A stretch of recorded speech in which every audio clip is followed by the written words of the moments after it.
Mes frères, tout le temps, ils écoutaient du son tout le temps, toute la famille du son tout le temps. Pas comme des jeunes en fait. Sauf que moi, ça me percutait autrement, tu vois. Eux, ils faisaient des flows de Biggie, Tupac dans une langue qui n'existait pas parce qu'ils parlaient pas anglais. Mais moi, ce que je retenais, c'était le placement du mec en fait. C'est ça qui m'intriguait. Mais je me rendais pas encore compte, c'est plus tard que j'ai commencé à essayer de refaire la même chose.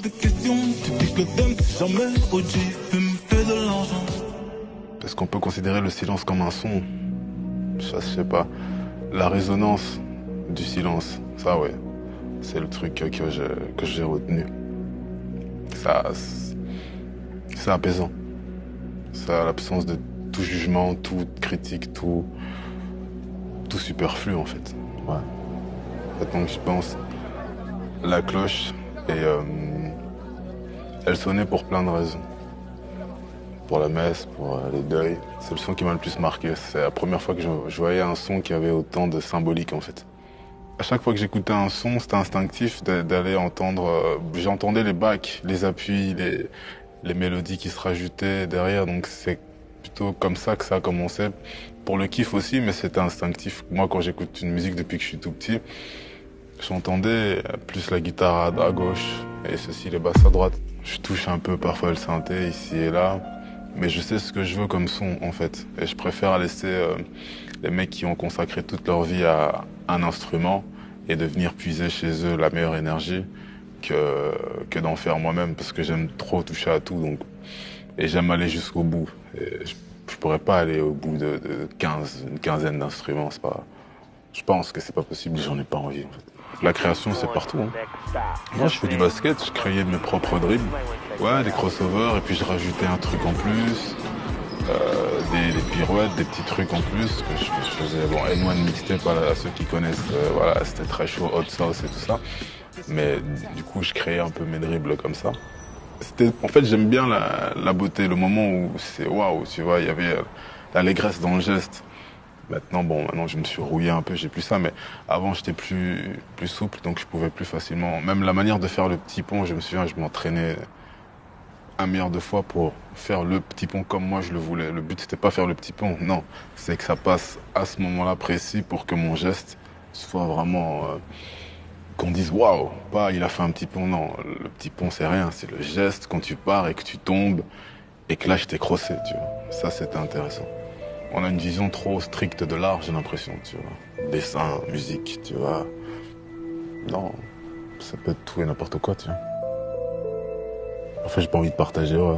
J'aime bien faire le tout, j'arrive au 360, j'aime bien tout ce que tu veux. Et au moment de partager, il y a une part de moi qui s'en va. C'est très bizarre ce que je veux dire, mais c'est vraiment ça.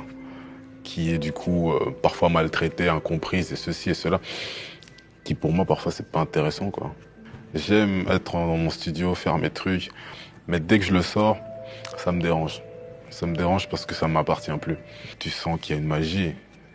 Tout le studio est en feu, tout le monde est connecté à un niveau, on le sent, c'est pas, on se ment pas, on n'a même pas besoin de se chercher. Le gars il kiffe.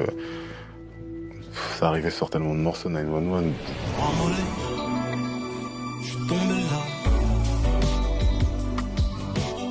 C'est incroyable, on remet le son 10 000 fois, on l'entend même plus, on a fusionné avec. Mais là, c'est au studio qu'on va vivre ça.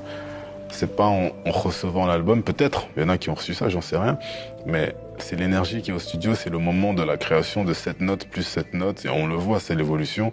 On fait ça, et hop, on l'a. Ça dure pas longtemps, mais c'est quand on l'a et que tout le monde, c'est ça. Il y a plus de discussion, c'est ça, tu sens en toi une énergie, un truc qui va faire que, même s'il est 3 heures du matin, on va rester jusqu'à 9 heures, tu vois. C'est comme si on avait 2 secondes du paradis. Et c'est vraiment ça. C'est une sensation énorme, mais du coup, t'es drogué à ça, tu dois toujours revenir. C'est tous les jours. Tous les jours que je crée et que j'avance dans ma propre vie. Et le recul sur le morceau, c'est pas le recul de regarder s'il est bien ou pas. C'est le recul de moi-même dans ma propre vie. Est-ce que je suis honnête avec moi ou pas? Est-ce que j'aime au fond de moi ou pas? Pour qui je le fais? Si c'est pour moi, c'est cool. Let's go. Et c'est souvent ce recul-là que c'est de ce recul-là que je parle. C'est le moment où Oui, j'aime bien. Je me parle à moi-même, j'aime bien. La vie des autres, c'est pas mon problème, ça ne m'intéresse pas. J'aime bien ce que je fais. Ah, ok, cool. Si c'est pas moi, alors non, ça sort pas, les gars. C'est pas le but. Parce que j'ai envie de dégager faut que ça soit moi pour que je puisse le chanter en concert, pour tout ça. Donc, c'est plus de ce recul-là que je parle, tu vois. Faut jamais le chercher. Faut le faire, on y va. Il y a des jours où t'as pas, bah, c'est cool. C'est au feeling, quoi, tu vois. Celui qui cherche ça, je trouve il est perdant, parce qu'il va s'inventer, du coup, c'est